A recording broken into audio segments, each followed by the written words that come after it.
परमेश्वर का वचन हमें जागते रहो और प्रार्थना करने के बारे में बताता है। इसका अर्थ और इसमें काम करना सीखिए। हम चर्चा कर रहे हैं 3 बातों पर जिससे हमें सचेत रहना है और प्रार्थना में 4 क्षेत्रों पर हमें सचेत रहना है।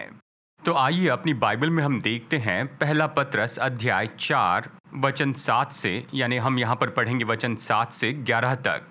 हम पिछले रविवार के संदेश से आगे बढ़ रहे हैं जिसमें हमने अंतिम समय की जीवन शैली पर चर्चा की थी। इसलिए मैं चाहता हूं कि पहले ये वचन पढ़े जो हमने पिछले रविवार पढ़ा था, पहला पत्रस अध्याय 4 वचन 7 से 11 तक। आइए इसे हम पढ़ते हैं। सब बातों का अंत तुरंत होने वाला है, इसलिए संयमी होकर प्रार्थना के लिए सचेत रहो। सब में श्रेष्ठ ये है कि एक दूसरे से अधिक प्रेम रखो, क्योंकि प्रेम अनेक पापों को ढांप देता है। बिना कुड़कुड़ाए एक दूसरे का अतिथि सत्कार करो, जिससे जो वरदान मिला है वो उसे परमेश्वर के नाना प्रकार के अनुग्रह के भले भंडारियों के समान एक दूसरे की सेवा में लगाएं। यदि कोई बोले तो ऐसा बोले मानो परमेश्वर का वचन है। यदि कोई सेवा करे तो उस शक्ति से करे जो परमेश्वर देता है, जिससे सब बातों में यीशु मसीह के द्वारा परमेश्वर की महिमा हो। महिमा और साम्राज्य युगान युग उसी का है, युगान युग उसी का है। आमीन। तो चलिए सारांश में बताता हूँ कि पत्रस इन 2 पत्रियों में, और चलिए मैं पृष्ठभूमि बताता हूँ। और वो कहता है कि लगभग, और निश्चय इन दिनों में ये लगभग बात है, अगर हम कहते हैं कि ईस्वी सन 30 में पेंटिकॉस्ट का दिन आया। पत्रस ने अपनी पहली पत्री जो है वो तो ईस्वी सन 63 में लिखी थी, यानी पेंटिकॉस्ट के 33 साल के बाद। और पत्रस की दूसरी पत्री उसने सन 66 या 68 के दौरान लिखी, यानी उसके मारे जाने के पहले, शहीद होने के पहले। यानी लगभग 30 साल बीत चुके थे पेंटिकॉस्ट को होकर, 30 साल से ज़्यादा समय पत्रस ने लिखा, पहला पत्रस और दूसरा पत्र। और वो यहाँ पर महत्वपूर्ण बात बताता है दोनों पत्रियों में, वो है प्रभु का आगमन, कि प्रभु वापस आ रहे हैं और हमें तैयार रहना है। वचन का भाग यही तो बता रहा है। पत्रस कहता है कि सब बातों का अंत तुरंत होना है, यानी बहुत ही करीब है, और इसलिए तुम ऐसे जियो। तो हमने यहाँ से जीवन जीने या व्यवहार के 5 तरीके देखे थे जो पत्रस हमें पहला पत्रस 4 7 से 11 में बताता है। अंत तुरंत होने वाला है, इसलिए पहले कहता है प्रार्थना में सचेत रहो। दूसरा, प्रेम रखो, ठीक है, यानी वो कहता है प्रेम रखो जिज्ञासा से और हमेशा प्रेम करो। तीसरा, पहुनाई करो। चौथा, लोगों की सेवा के लिए अपने वरदानों का उपयोग करो। और 5वां, सब प्रभु की महिमा के लिए करो। तो वो कहता है अंत निकट है, इसलिए ऐसे जियो।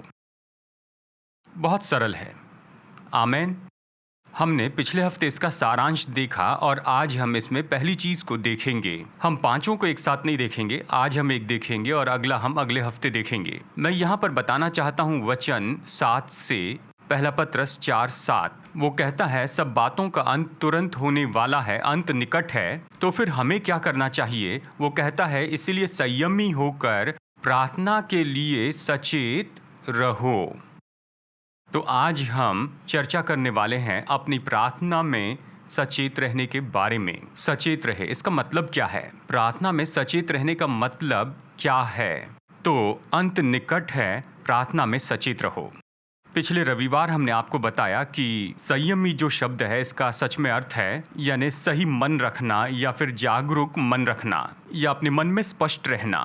तो अपने मन में इस तरह से गड़बड़ी में न आए, किसी गड़बड़ी में न रहे, लेकिन स्पष्ट रहे। और हम देखेंगे ये क्यों महत्वपूर्ण है। अगर हमें प्रार्थना में सचेत रहना है तो जागरूक रहे, स्पष्ट मन रखें। और फिर वो कहता है कि तुम सचेत रहो अपनी प्रार्थनाओं में। हम इस पर गौर करेंगे कि प्रार्थना में सचेत रहना क्या है, सचेत रहने का मतलब क्या है। मैं जोर देकर कहना चाहूँगा प्रार्थनाओं में यानी अनेक वचन, मतलब हर तरह की प्रार्थनाएं, हर प्रकार की प्रार्थनाएं, प्रार्थना के हर एक रूप में, इन सब में जुड़ जाइए। वचन से हम जानते हैं कि बहुत अलग तरह की प्रार्थनाएं हैं। धन्यवाद की प्रार्थना है, स्तुति आराधना की प्रार्थना है, फिर मध्यस्थी की प्रार्थना है, विनती की प्रार्थना है, सहमति की प्रार्थना है, 2 या 2 से ज़्यादा लोग सहमत होते हैं, आत्मा में प्रार्थना करना है, अन्य भाषा में, यानी हर तरह की प्रार्थनाएं हैं। व्यक्तिगत प्रार्थना है, सामूहिक प्रार्थना है। वो कहता है इन सब में तुम जुड़ जाओ, प्रार्थनाओं में इनमें जुड़ जाए, इनमें सक्रिय हो जाए अपने प्रार्थना के जीवन में। तो आज का संदेश हमारी प्रार्थना के जीवन के लिए ही दिया है, क्योंकि ये कहता है सब चीजों का अंत निकट है, संयमी होकर प्रार्थना में सचेत हो जाओ। अपने प्रार्थना के जीवन में सचेत रहे, प्रार्थना के जीवन में जागते रहें। ठीक है, अब ये सचेत रहना शब्द तो बहुत ही दिलचस्प है जब आप इसे देखते हैं। तो चलिए यहाँ पर मैं आपको ये भी बताता हूँ कि प्रार्थना में सचेत होना ये पूरे वचनों में पाया जाता है, यानी बहुत से वचनों में हम इसे देखते हैं जहाँ बाइबल कहती है जागते रहो प्रार्थना करो, जागते रहो प्रार्थना करो। और चलिए हम 3 परिचित वचनों को यहाँ पर देखते हैं। हम सबको याद होगा मत्ती अध्याय 26 वचन 41, प्रार्थना में सचेत रहना है। यहाँ स्वयं यीशु ने कहा है। इस वचन को हम कुछ समय बाद देखेंगे, लेकिन पहले इसे पढ़ लेते हैं और आइए एक साथ पढ़ते हैं। यीशु ने कहा जागते रहो और प्रार्थना करते रहो कि तुम परीक्षा में न पड़ो।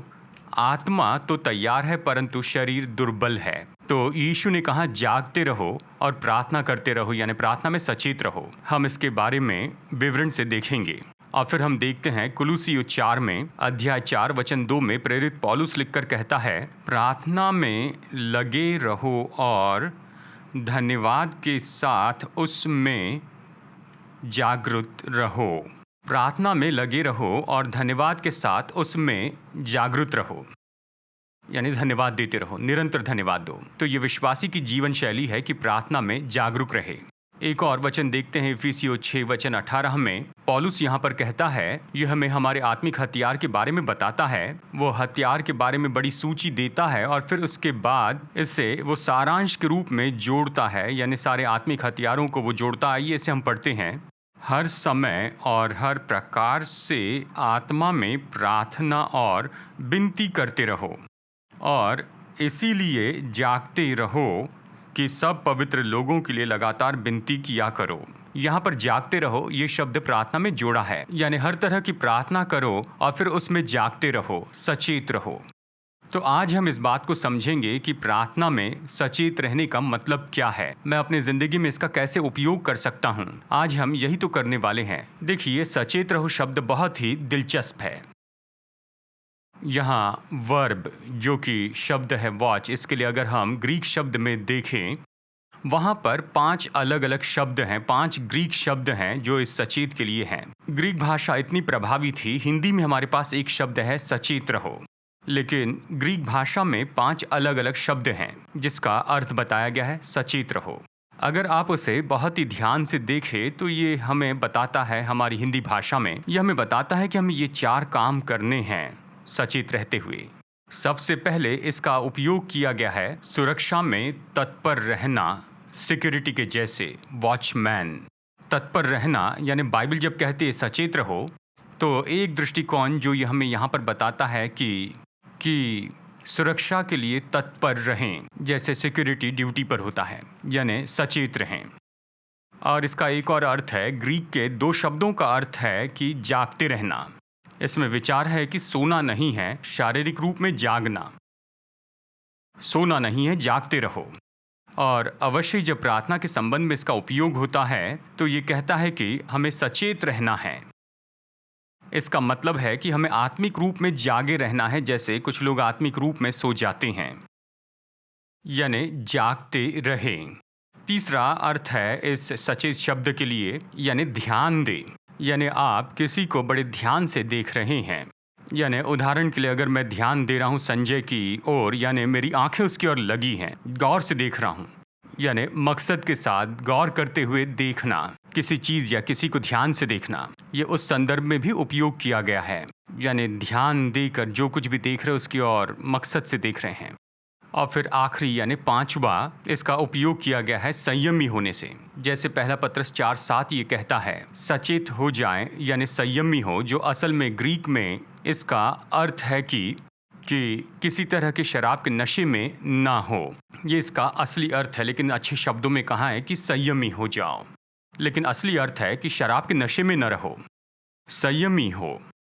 ठीक है, क्योंकि जब कोई नशे में होते हैं तो वो उसके नियंत्रण में होते हैं और वो सचेत नहीं हो सकते, और ऐसा होता है कि वो लापरवाह हो जाते हैं, वो अजीब सी हरकतें करते हैं। जो व्यक्ति शांत है, जो व्यक्ति सचेत है, जो संयमी है, ऐसे व्यक्ति के बिल्कुल उल्टा ही काम करते हैं और बाद में उन्हें खेद होता है। संयमी हो, ये बहुत ही दिलचस्प है। तो अभी प्रार्थना में इन चीज़ों का उपयोग कीजिए। कहता है प्रार्थना में जागते रहो, तो प्रार्थना में कहता है सचेत रहो। प्रार्थना में आत्मिक रीति से जागते रहो। प्रार्थना में मकसद के साथ देखते रहो, ध्यान दो। प्रार्थना में संयमी रहो। प्रार्थना में संयमी रहो। क्या आप समझ रहे हैं? तो अब हमें विश्वासी के नाते हमारी प्रार्थना के द्वारा हमें इसे करना चाहिए।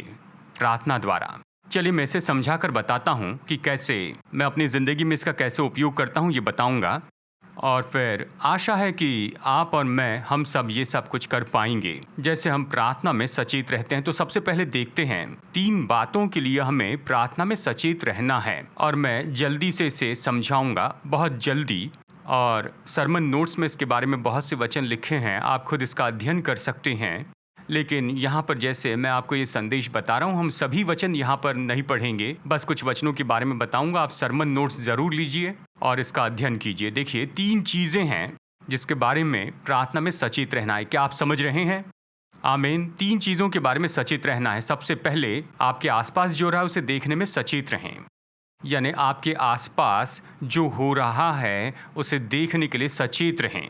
देखिए लोग क्या कर रहे हैं, जो कुछ भी परिस्थिति है वहाँ पर क्या हो रहा है, सब कुछ कैसे बदल रहा है, उसमें सचेत रहिए। यानी आपके आसपास जो हो रहा है उसके बारे में सचेत रहिए। यानी यहाँ अपने जीवन में इसका कैसे उपयोग करेंगे, यानी सचेत रहिए। आपके परिवार में क्या हो रहा है, 25 साल बाद मत जागिए, वो 25 साल पहले मेरी शादी होगी, मेरा बेटा कितना बड़ा हुआ, अरे वो तो बड़े हो गए। सुनिए, सचेत रहिए। आपके आसपास क्या हो रहा है उसके लिए सचेत रहिए। देखिए लोग, परिस्थितियां और दशाएं तो बस बदलती जा रही हैं, सचेत रहिए। और देखिए हबक्कुक 1:5 में परमेश्वर ने कहा, जाति जाति की ओर चित्त लगाकर देखो और मैं ऐसे काम करूंगा जिससे तुम चकित होंगे। मतलब देखिए, सचेत हो जाइए। देखिए देशों में क्या हो रहा है। विश्वासी के नाते आपको खबरें देखनी है, सारा समय खबरें मत देखते रहिए। प्रभु कहते हैं देखो क्या हो रहा है, मैं देशों में अद्भुत काम करूंगा।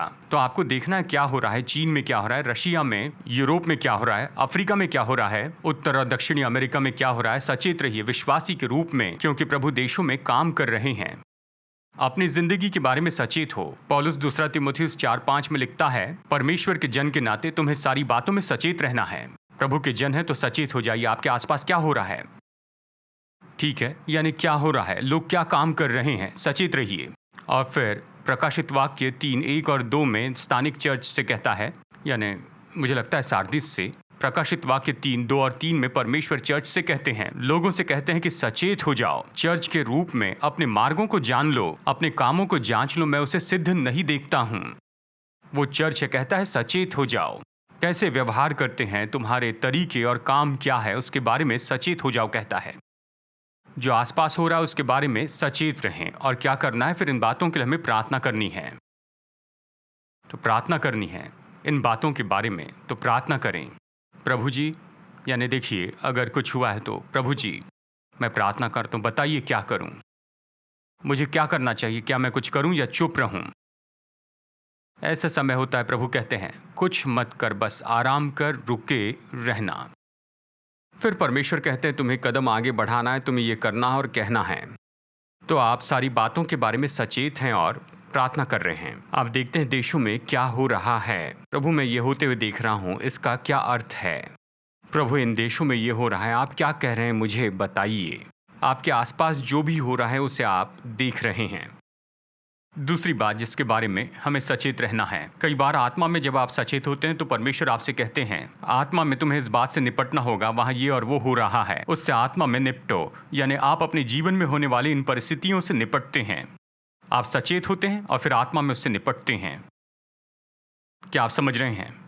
आपकी नौकरी के बारे में शायद, चलिए बहुत ही सरल शब्दों में बताता हूँ, आप अपने दफ्तर में अपने मित्रों को या सहकर्मियों को कुछ करते हुए देखते हैं तो तुरंत प्रतिक्रिया मत दीजिए, प्रार्थना कीजिए। प्रभु ये सब हो रहा है, आप क्या चाहते हैं कि मैं क्या करूं। कई बार प्रभु कहेंगे कुछ मत करो, तो कई बार परमेश्वर कहेंगे आपको ये करना है, वो आपको विचार देंगे। लेकिन प्रार्थना में सचेत रहिए कि आपके आसपास में क्या हो रहा है। दूसरी बात, प्रार्थना में किस लिए सचेत रहना है? परमेश्वर आप पर जो प्रकट कर रहे हैं उसे देखने के लिए सचेत रहें। जब हम प्रार्थना करते हैं तो प्रार्थना ये नहीं कि मैं परमेश्वर के सामने अपनी लिस्ट दे रहा हूँ। नहीं, प्रार्थना दो तरफा जुड़ना है।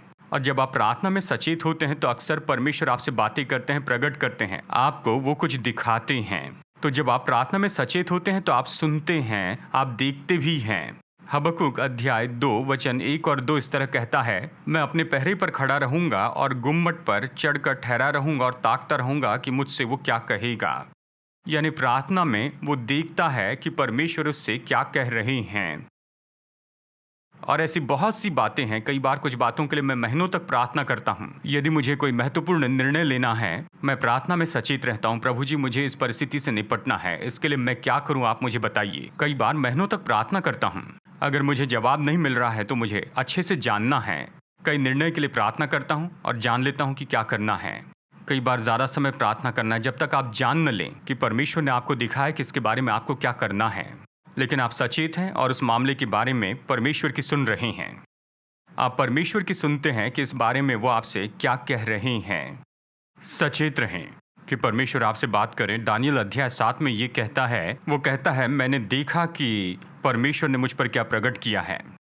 यानी दर्शन है, स्वप्न है, और वो देख रहा है जो परमेश्वर उससे दिखा रहे हैं। आमेन। क्या आप समझ रहे हैं? सचेत रहें कि परमेश्वर जो दिखा रहे हैं उसे देखें।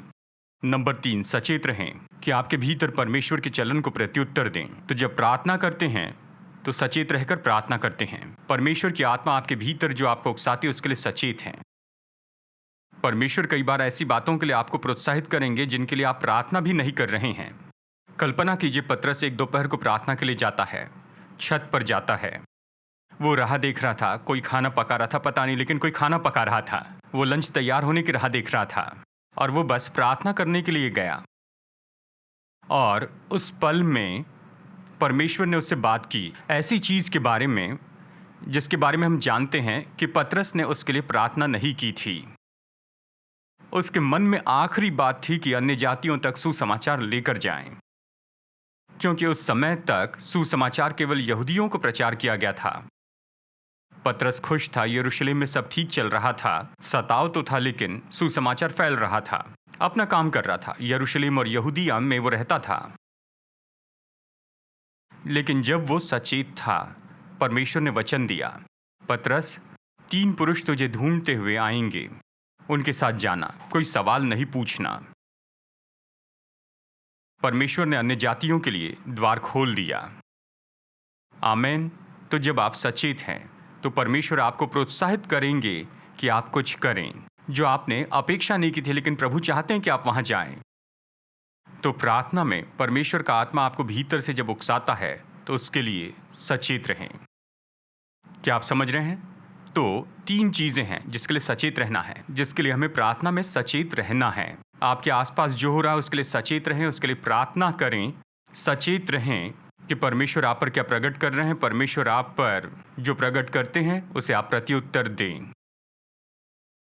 संदेश खत्म करने के पहले 4 क्षेत्र जिसमें हमें प्रार्थना में सचेत रहना है। किसके लिए सचेत रहना है? नंबर 1, अपने जीवन के बारे में सचेत रहें, खुद के बारे में सचेत रहें। यीशु ने मत्ती 26:41 में कहा है, उसने कहा, जागते रहो और प्रार्थना करते रहो कि तुम परीक्षा में न पड़ो। तो अपने बारे में सचेत रहिए। प्रार्थना में जैसे प्रार्थना करते हैं, परमेश्वर, मेरी जिंदगी में क्या हो रहा है? क्या मेरी जिंदगी की सारी बातें आपके सामने सही है? क्या मेरे जीवन में ऐसे कोई क्षेत्र हैं जिसमें शत्रु खटखटा रहा है? उसने कहा, जागते रहो और प्रार्थना करते रहो। प्रार्थना में सचेत रहिए, प्रार्थना में मकसद रखिए। आप परमेश्वर की सुनते हो, प्रार्थना करते हैं, जागते रहो और प्रार्थना करो कि तुम परीक्षा में न पड़ो। प्रार्थना में सचेत रहिए, प्रभु, क्या मेरे जीवन में सब ठीक है? क्या शत्रु मेरे जीवन में प्रवेश करने के लिए मार्ग पाता है? आप सचेत हैं अपने जीवन के बारे में कि आप किस तरह काम करते हैं। आप सचेत रहते हैं विश्वास में खड़े रहने के लिए। पहला कुरिन्थियों 16 वचन 13। जागते रहो। आइए इसे एक साथ में पढ़ते हैं। जागते रहो, विश्वास में स्थिर रहो, पुरुषार्थ करो, बलवान हो जाओ। आइए फिर से पढ़ते हैं। जागते रहो, विश्वास में स्थिर रहो, पुरुषार्थ करो, बलवंत हो। तो किस लिए जागते रहना है? ये निश्चित करने के लिए आप विश्वास में स्थिर खड़े हैं। आप साहसी बने, निश्चय आप बलवान बने, सचेत रहें। यीशु ने कहा कि अंतिम दिनों में इस पृथ्वी पर इतना भरमाया जाना होगा कि यहां तक कि चुने हुए भी भरमाए जा सकते हैं। चुने हुए लोग भी भरमाए जाएंगे। तो क्या करना है? जागते रहना है ताकि आप विश्वास में स्थिर खड़े रह सके। और जानते हैं, देखिए मैं प्रार्थना कर रहा था क्योंकि यह ऐसा समय है जहां पर चर्च बड़ी गड़बड़ी में दिखाई दे रहा है। खास करके पश्चिमी चर्च वो बड़ी गड़बड़ी में दिखते हैं। परमेश्वर, ये चर्च कैसे चंगाई पाएगा? ये चर्च कैसे नया हो जाएगा? प्रभु आप मेरी मदद कीजिए, ये मेरी प्रार्थना है। आपके वचन के लिए सच्चा रहने में मदद कीजिए। परमेश्वर के वचन के लिए सच्चे रहते हुए ही मैं मरना चाहता हूँ और किसी भी बहाव में न बहूँ, उन सारे बहाव में जिसमें पश्चिमी चर्च बहते चला गया है। क्योंकि पश्चिमी चर्च अगर हिलाया जाए तो बाकी चर्च उसके पीछे जाएंगे। मैं कहता प्रभु, और कई बार तो मैं रोता हूँ अमेरिका के चर्च को देखते हुए। मैं रोता हूँ जैसे चर्च जा रहे हैं। प्रभु मुझे क्या करना है? मैं उनके जैसे नहीं करना चाहता। मैं उनके उदाहरण का पालन नहीं कर सकता। तो मैं क्या करूं? प्रभु मेरी मदद कीजिए कि परमेश्वर के वचन के लिए मैं सच्चा रहूं। यीशु के क्रूस का प्रचार करते हुए मैं मरना चाहता हूं। मैं परमेश्वर के वचन का प्रचार करते मरना चाहता हूं। अमेरिका का चर्च जो प्रचार कर रहा है वो नहीं। क्या आप सुन रहे हैं? आपको सचेत रहना है। जागते रहो और विश्वास में स्थिर खड़े रहो। आपको विश्वास बनाए रखना है। आप दूर नहीं जा सकते हैं चर्च में जो हो रहा है उसके द्वारा। अगर हम चर्च को देखें तो हमारा भटकना आसान है, लेकिन आपको सचेत रहना है। अगर आप सचेत न रहें तो आप विश्वास से हटते जा रहे हैं। क्या आप सुन रहे हैं? पौलुस कहता है सचेत रहो, विश्वास में स्थिर खड़े रहो, पुरुषार्थ करो, बलवंत बनो। तो उन चीज़ों को टाले जो आपको प्रभु यीशु पर विश्वास से दूर कर देती हैं, बुनियादी बातों से, परमेश्वर के वचन से और यीशु के क्रूस से। और आप जागते रहें, सचेत रहें कि आप शैतान को जगह नहीं देते हैं। आप सचेत रहें कि आप ऐसे पापों में न गिरें जो आपकी मंजिल को ही नाश कर दें। पौलुस इसके बारे में पहला कुरिन्थियों 10:5-13 में बताता है। मैंने नोट्स में से लिखा है। हम कई हफ्तों तक प्रार्थना में सचेत रहने के बारे में चर्चा कर सकते हैं। मैं 40 मिनट में से संक्षिप्त में बता रहा हूँ, लेकिन एक बात पौलुस लिखता है पहला कुरिन्थियों 10:5-13 में। वो कहता है इन 5 चीज़ों के बारे में जो परमेश्वर के लोगों की मंजिल नाश कर देते हैं। वो कहता है सबसे पहले दूसरी चीज़ों की अभिलाषाएं, और दूसरी है मूर्ति पूजा, तीसरी उन्होंने मसीह की परीक्षा करनी चाहिए। वो शिकायत करने लगे और परमेश्वर के विरुद्ध कुड़कुड़ाने लगे। और वो कहता है कि यही वो चीज़ें हैं जिन्होंने उनकी मंजिल नाश कर दी और उन्हें प्रतिज्ञा के देश से बाहर रखा। पौलुस कहता है कि जो सोचता है कि वो मजबूती से खड़ा है, वो सचेत हो जाए कि कहीं गिर न जाए। वो कहता है देखो हमारे सामने उदाहरण हैं, उन्हें देखो, पुराने नियम के लोगों को। इन 5 चीज़ों ने उनकी मंजिल उनसे लूट ली। तो हम विश्वासियों से वो कहता है सावधान रहो, सचेत रहो कि तुम इन 5 बातों में न गिरो। क्या आप सुन रहे हैं? तो प्रार्थना के जीवन के बारे में सचेत रहिए, नहीं तो फिर हम जोखिम में होंगे, परीक्षाओं में गिरने के या फिर विश्वास से हट जाने के। परमेश्वर के वचन और यीशु के क्रूस की सरलता और शुद्धता। फिर नंबर 2 यानी शैतान की जो युक्तियां हैं उसके बारे में सचेत रहना है। बाइबल हमें सिखाती है और हमें ये वचन पता है। पहला पत्रस अध्याय 5 वचन 8 और 9, सचेत हो और जागते रहो। आइए इसे एक साथ कहते हैं, सचेत हो और जागते रहो। तो आइए और भी साहस के साथ इसे कहें, सचेत हो और जागते रहो। फिर कहता है, क्योंकि तुम्हारा विरोधी शैतान गरजने वाले सिंह के समान इस खोज में रहता है कि किसको फाड़ खाए। विश्वास में दृढ़ होकर उसका सामना करो। लेकिन हमें क्या करना चाहिए? वो कहता है सचेत हो और जागते रहो। बहुत ही दिलचस्प है, सचेत हो।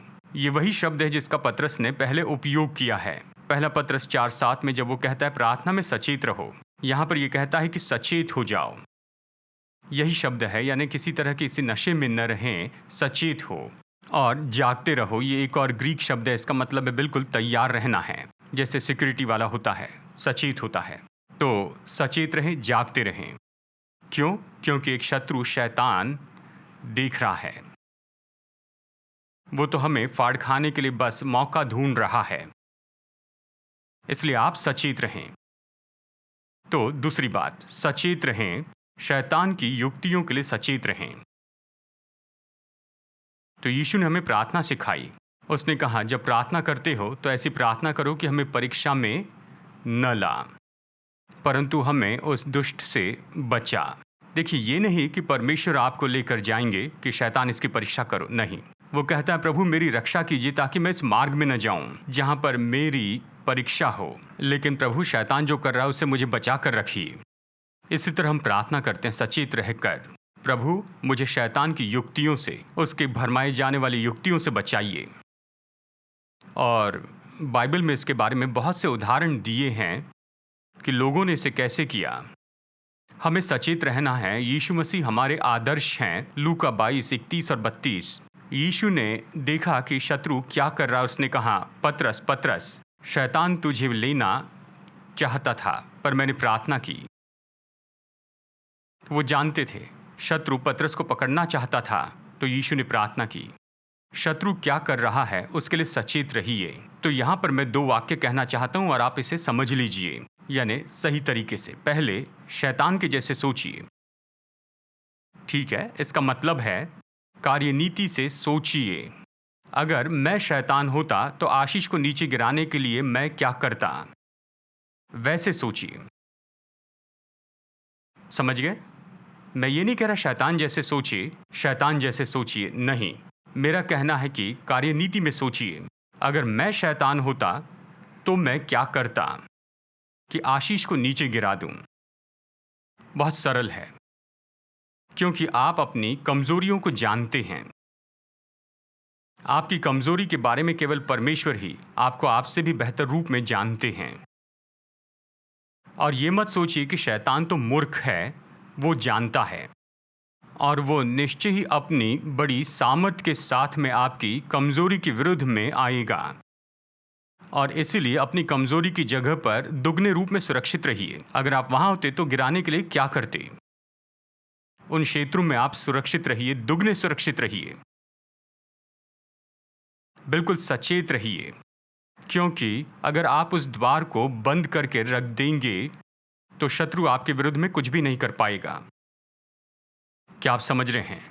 यानी प्रार्थना में आप सचेत हैं। शैतान की युक्तियों के बारे में आप परमेश्वर से सुनते हैं। आशीष, इससे सावधान रहना, जो हो रहा है उससे सावधान रहना, सचेत रहना। ठीक है प्रभु, मैं सावधान रहूंगा। दूसरी बात, केवल कार्यनीति न रखें लेकिन सुरक्षित रहिए। इसका मतलब आपको ऐसी सोच रखनी है। मैं ये सब इसलिए बता रहा हूं क्योंकि मैं खुद इसे कर रहा हूं।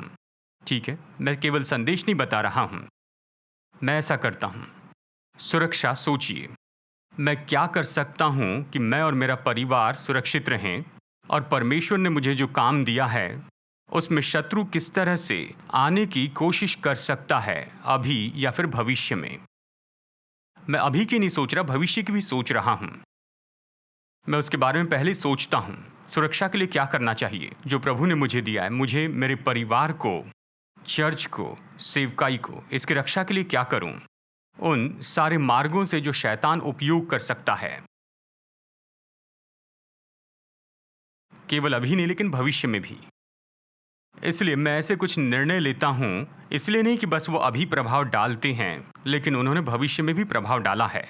मैं भविष्य के बारे में देखता हूं, आज से 5 साल बाद, 10 साल बाद, जब मैं यहां पर नहीं रहूंगा तब भी, कि चर्च कैसे सुरक्षित रहेगा। मैं नहीं चाहता कि कोई दरवाजा ऐसे खुला रहे जिसमें बाद में शत्रु आए। क्या आप समझ रहे हैं? नहीं समझ रहे हैं? आपको पहले से सोचना है। शत्रु की युक्तियों के बारे में पहले से सोचते हैं, क्योंकि बाइबल कहती है हम उसकी युक्तियों से अनजान नहीं हैं। वो पुराना पुराना सांप है। हम उसकी युक्तियों को जानते हैं। हम जानते हैं वो कहाँ काम करेगा। हम उसकी युक्तियों से अनजान नहीं हैं। तो आप विश्वासी के नाते जब आप सचेत रहते हैं, निर्णय लेने के लिए प्रार्थना करते हैं, जब आप प्रार्थना करते हैं तो सोचिए 5 साल बाद, 10 साल बाद, 20 साल बाद क्या होगा। प्रभु, मैं निश्चित करना चाहता हूं कि आज मैं वो काम करूं कि वो बिल्कुल ठीक हो आज से 20 साल के बाद के लिए भी। क्या आप समझ रहे हैं? आप पहले ही अनुमान लगा रहे हैं कि शत्रु भविष्य में क्या करने वाला है। कुछ लोग कहते हैं यीशु जल्दी आ रहे हैं। हाँ, ये बात सही है, लेकिन उसी ने कहा है कि प्रार्थना में सचेत रहो। तो मैं अपनी भूमिका निभाऊंगा। नंबर 3, परमेश्वर के लोगों के लिए सचेत रहें। इसलिए ये बहुत महत्वपूर्ण है हम लोगों के लिए जो कि आत्मिक अगबेपन में हैं, परमेश्वर के भवन में, हमें एक दूसरे के लिए सचेत रहना है। और इसके बारे में मैं यहाँ पर एक वचन बताता हूँ। प्रेरितों के काम 20 वचन 28 से 31, ऐसे बहुत से वचन हैं। आइए इसे एक साथ पढ़ते हैं। वचन 28, इसलिए अपने और पूरे झुंड की चौकसी करो जिसमें पवित्र आत्मा ने तुम्हें अध्यक्ष ठहराया है कि तुम परमेश्वर की कलीसिया की रखवाली करो जिसे उसने अपने लहू से मोल लिया है। मैं जानता हूं कि मेरे जाने के बाद फाड़ने वाले भेड़िए तुम में आएंगे जो झुंड को न छोड़ेंगे। तुम्हारे ही बीच में भी ऐसे ऐसे मनुष्य उठेंगे जो चेलों को अपने पीछे खींच लेने की टेढ़ी मेढ़ी बातें कहेंगे।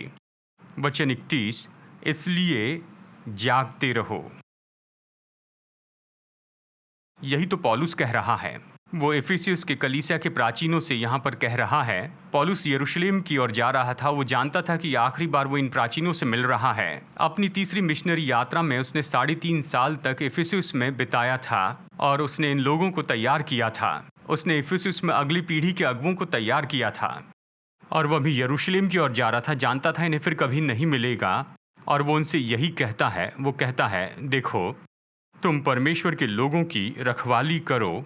पवित्र आत्मा ने तुम्हें इन पर अध्यक्ष ठहराया है कि तुम इनकी रखवाली करो। और वो कहता है परमेश्वर ने इन्हें अपने लहू से मोल लिया है, क्योंकि मैं जानता हूँ कि लोग नाश करने के लिए आएंगे, लोग सब कुछ छीनने के लिए आएंगे। इसलिए वो कहता है कि सचेत रहो, जागरूक रहो, लोगों की रखवाली करो। इसलिए हम प्रार्थना में एक दूसरे के लिए सचेत रहते हैं। आत्मिक अगुवों में हम लोगों के लिए ये सच है, लेकिन साथ ही मैं सबके लिए कहता हूं, हम प्रार्थना में एक दूसरे के लिए सचेत रह सकते हैं।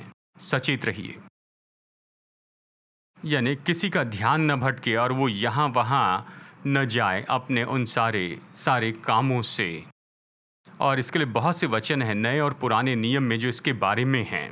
तो चलिए जल्दी से हम यहाँ पर कुछ वचनों को देखते हैं। यशायाह 62 में परमेश्वर कहते हैं, मैंने इस्राएल पर पहरेदारों को तुम्हारे लिए प्रार्थना करने रखा। यिर्मयाह 6:17 में वो फिर से कहते हैं, वो तुरही का शब्द सुनते हैं और आने वाले खतरे के बारे में सभी को सचेत करते हैं। और यहजकेल 3:33 में यहजकेल से कहता है, तू तो इस्राएल के घराने के लिए पहरुआ है, मेरा वचन सुन और इन्हें बता, उन्हें इसकी चेतावनी दे। और फिर हम नए नियम में से देखते हैं। मत्ती अध्याय 26 में हमने देखा कि यीशु ने अपने चेलों को प्रार्थना करने के लिए न्योता दिया। उसकी परीक्षा के समय में उसका समय था, जागते रहो, मेरे साथ प्रार्थना करो। क्या आप कल्पना कर सकते हैं यीशु अपने चेलों से सहायता मांगते हैं कि उसके साथ प्रार्थना करें। क्या आप सुन रहे हैं? हम एक दूसरे के लिए ऐसा ही कर सकते हैं, सचेत होकर प्रार्थना करें एक दूसरे के लिए, उन लोगों के अलग अलग चुनौती के समय में। फिर इफिसियों 6:18 में वो हमें बताता है कि सभी विश्वासियों के लिए प्रार्थना करो। और फिर कुलुसियों के वचन में भी वो कहता है, वचन के प्रचार करने वालों के लिए प्रार्थना करो। बहुत से वचन हैं। और आखिरी पॉइंट है कि हमें प्रभु के आगमन के लिए सचेत रहना है। मत्ती 25 वचन 13। आइए एक साथ इसे पढ़ते हैं।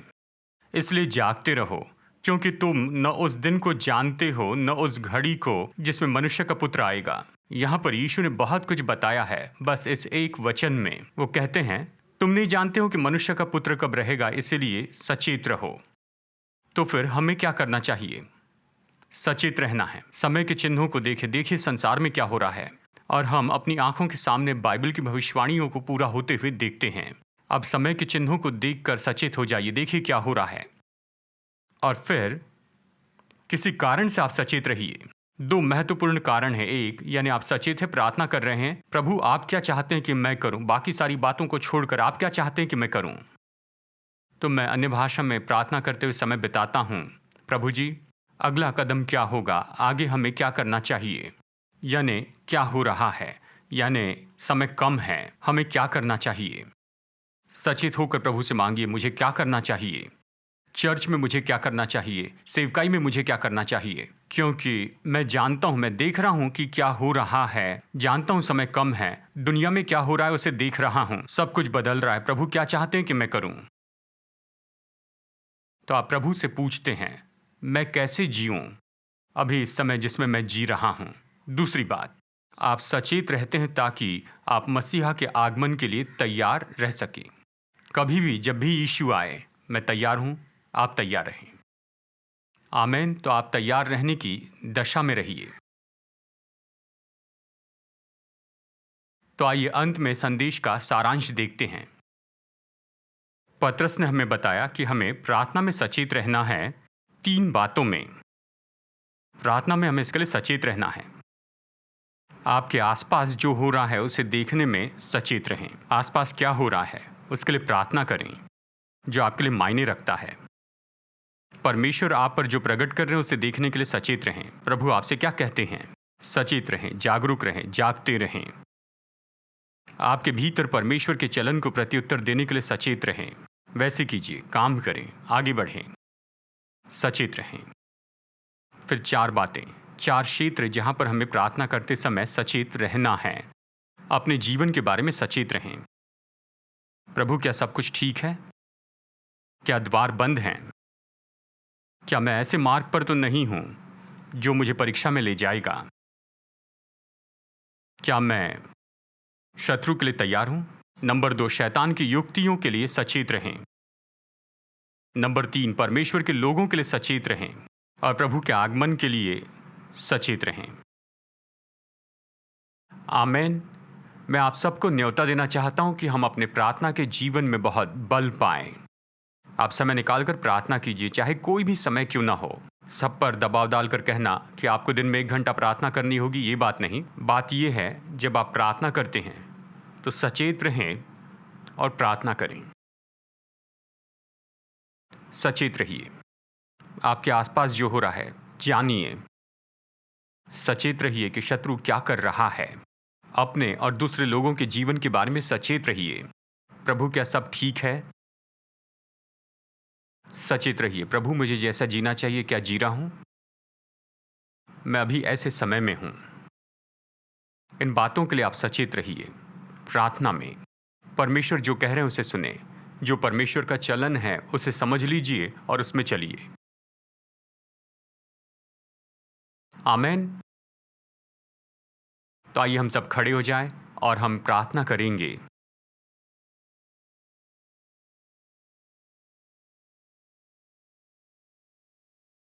बाइबल हमें बताती है कि पवित्र आत्मा ये तो अनुग्रह का आत्मा है, ये प्रार्थना का आत्मा है, ये अनुग्रह का आत्मा है और प्रार्थना और विनती करने वाला ये पवित्र आत्मा, ये तो विनती का आत्मा है। चलिए सरल शब्दों में कहूँ, प्रार्थना का आत्मा है। पवित्र आत्मा तो प्रार्थना का आत्मा है। वह हमें अभिषेक देता है, सामर्थ्य देता है प्रार्थना में। यानी प्रार्थना में आप और मैं पवित्र आत्मा के साथ काम करते हैं। आमेन। और ये कोई ऐसी बोरिंग बात नहीं है। ये हमारा कर्तव्य है और हम मिलकर इसमें काम कर रहे हैं पवित्र आत्मा के साथ। वो प्रार्थना का आत्मा है, वो तो मध्यस्थी का आत्मा है। तो हमने वचन में से सुना कि हमें प्रार्थना में सचेत रहना है और मैं चाहता हूँ आप पवित्र आत्मा से मांगिए कि प्रभु इस क्षेत्र में मेरा मार्गदर्शन कीजिए। मैं प्रार्थना में हमेशा सचेत रहूं, प्रार्थना में हमेशा जागरूक रहूं। बस कुछ समय लीजिए। हम में से कुछ लोग प्रार्थना में बहुत ही अनुभवी होंगे और कई घंटों तक प्रार्थना करते होंगे।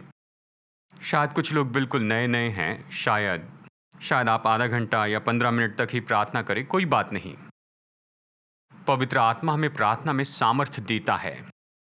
तो आज मैं आपसे यही कहता हूं कि पवित्र आत्मा जो प्रार्थना का आत्मा है, विनती की आत्मा है, आपको सामर्थ्य दे, आपको अभिषेक देकर सामर्थ्य दे कि आप प्रार्थना में सचेत रहें।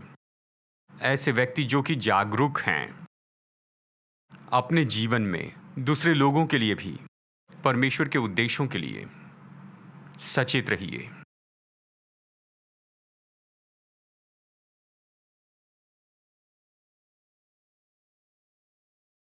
हे पिता, जैसे हम अभी आपकी उपस्थिति में खड़े हैं, मैं प्रार्थना करता हूं प्रभु, आपकी पवित्र आत्मा की सामर्थ्य से आप अभिषेक दीजिए, हर एक व्यक्ति को स्पर्श कीजिए इस ऑडिटोरियम में, और वो भी जो हमें देख रहे हैं, सुन रहे हैं, कि उन पर प्रार्थना की जो आत्मा है वो उंडेली जाए अभी हर एक व्यक्ति पर, ताकि हम ऐसे लोग होंगे जो कि प्रार्थना में सचेत होंगे। हम प्रार्थना में सचेत होंगे और हमें ये सौभाग्य मिले कि आप जो प्रकट कर रहे हैं उसे हम देख सकें, आप जो हमसे कहते हैं उसे हम सुन सकें, और आपकी प्रेरणा को हम अपने दिल में महसूस कर सके। प्रभु जी, प्रभु, जब हम सचेत नहीं होते उस समय आप हमें जागरूक कीजिए, या फिर जब हम गलत कदम उठाते हैं या शत्रु की युक्ति होती है, हम ऐसे लोग हों जो एक दूसरे को देखने वाले बने, क्योंकि हम प्रार्थना करने वाले हैं। आपने प्रार्थना के लिए कहा है, और हम ऐसे लोग बने प्रभु, हम ऐसे लोग हो जो प्रार्थना में एक दूसरे की रक्षा करेंगे, और हम ऐसे लोग बने जिन्हें प्रभु स्वतंत्र करते हैं, और हर दिन हम वही करें जो आप चाहते हैं। प्रार्थना की आत्मा उंडेलिए, जैसे हम आपका इंतजार करते हैं। धन्यवाद प्रभु, धन्यवाद पिता। हम प्रार्थना करते हैं और हम मांगते हैं कि हम में से हर एक व्यक्ति इसमें बढ़ता चला जाए, हम बढ़ते जाएं आपके साथ के हमारे समय में, और आपके साथ प्रार्थना में सचेत रहने में हम बढ़ते चले जाएं। प्रभु, आप अद्भुत काम करते जाइए हम में से हर एक के लिए, जैसे हम प्रार्थना में सचेत हैं, और हम बहुत ही अद्भुत गवाही सुने छोटे और बड़ों से जिन्होंने आपसे सुनी है, उस प्रार्थना के मधुर समय में, प्रार्थना की उस जगह में आप इनसे बातें की हैं, आपने इनका मार्गदर्शन किया और कुछ प्रकट किया है। आप इन्हें इसमें से लेकर गए जैसे ये प्रार्थना कर रहे थे, और हम ऐसी गवाहियां सुने। हम सभी का उपयोग कीजिए इसके लिए, हम सभी का धन्यवाद देते हैं। धन्यवाद, आपको धन्य कहते हैं, धन्य कहते हैं। धन्यवाद।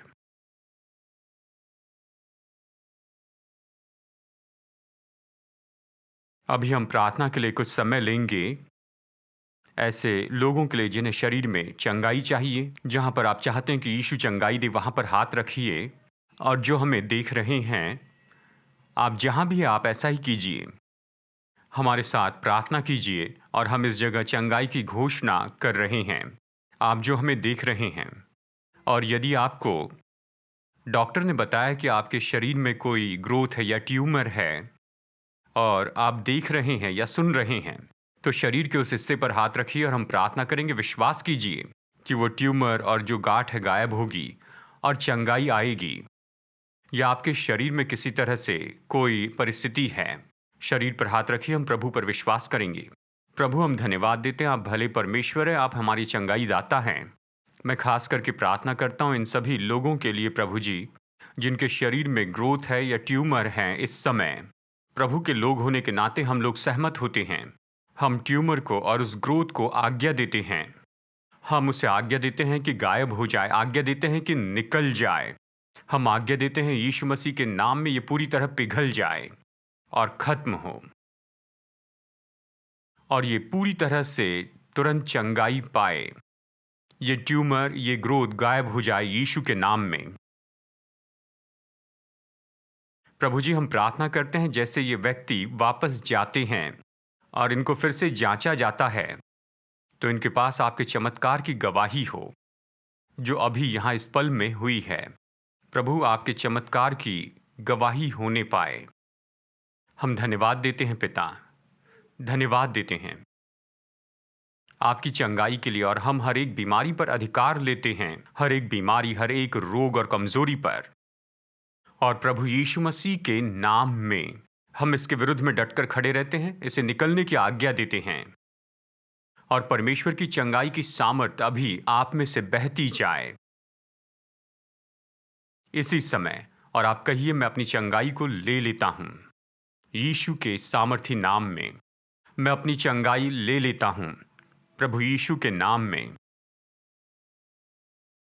धन्यवाद प्रभु, आपकी चंगाई हो रही है, चाहे लोग जहां से भी इसे देख रहे हैं।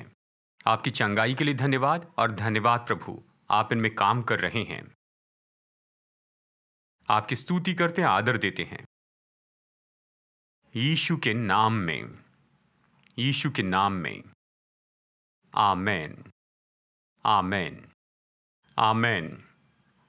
अगले रविवार हम पहला पतरस अध्याय 4 से आगे देखेंगे। यहां पतरस की दूसरी बात पर गौर करेंगे। वचन 10 में उसने कहा, जैसे कि सभी को वरदान मिला है, उससे एक दूसरे की सेवा करें परमेश्वर के अच्छे भंडारी के रूप में। तो अगले रविवार हम भंडारी होने के बारे में चर्चा करेंगे, आपके वरदान, अनुग्रह और सेवकाई पर। हर एक, ये मत सोचिए केवल पास्टर या सेवकाई, मैं नहीं। कौन से वरदान? हम में से हर एक को परमेश्वर ने वरदान, अनुग्रह और सेवकाई दी है। हर एक को प्रभु ने दिया है। अब हमें उसके भंडारी होना। उसने कहा, तुम अच्छे भंडारी बनो। हमें भंडारी बनना है उस वरदान का, अनुग्रह का और सेवा का, जो हर एक को, यानी हर एक व्यक्ति को दिया गया है। ये दिया गया है। अगले रविवार हम इस पर चर्चा करेंगे और हम थोड़ा सा समय बिताएंगे, इसके बारे में प्रार्थना करेंगे कि परमेश्वर कि हमारे जीवन में ऐसे वरदान उकसाए जाए। हम में से कुछ लोग जानते ही नहीं कि वो हैं, लेकिन प्रभु उसे उभारे, बाहर निकाले। आमेन। और हम सबको प्रोत्साहित करें हमारे वरदान, अनुग्रह और सेवकाई में। तो अभी इस समय अंतिम प्रार्थना करेंगे। जो हमें ऑनलाइन देख रहे हैं, हमारी पास्टरल टीम अभी इस समय ऑनलाइन पर हैं। अगर आपको प्रार्थना करवानी है तो जूम के प्रेयर रूम में कनेक्ट हो सकते हैं, वो आपके लिए प्रार्थना करेंगे। और अगर आप इस ऑडिटोरियम में आप प्रार्थना करवाना चाहते हैं, मैं और हमारे दूसरे पास्टर यहाँ पर आपके लिए उपलब्ध होंगे। अगर आप प्रार्थना करवाना चाहते हैं तो हम आपके लिए प्रार्थना करेंगे। तो यहीं पर हम सभा खत्म करेंगे और इसके बाद हम जा सकते हैं। पिता, धन्यवाद देते हैं हमारे दिल में ये सेवा करने के लिए। हम अभिषेक लिए चलते हैं, अनुग्रह लिए चलते हैं। हमारे ऊपर जो कुछ भी खोला गया है प्रभु जी, ये हमारी जिंदगी में काम करें। प्रभु यीशु मसीह का अनुग्रह और हमारे स्वर्गीय पिता परमेश्वर का प्रेम और उसके पवित्र आत्मा की मधुर उपस्थिति हम सब के साथ, हर एक के साथ होती रहे, यीशु के नाम में। आमेन, आमेन।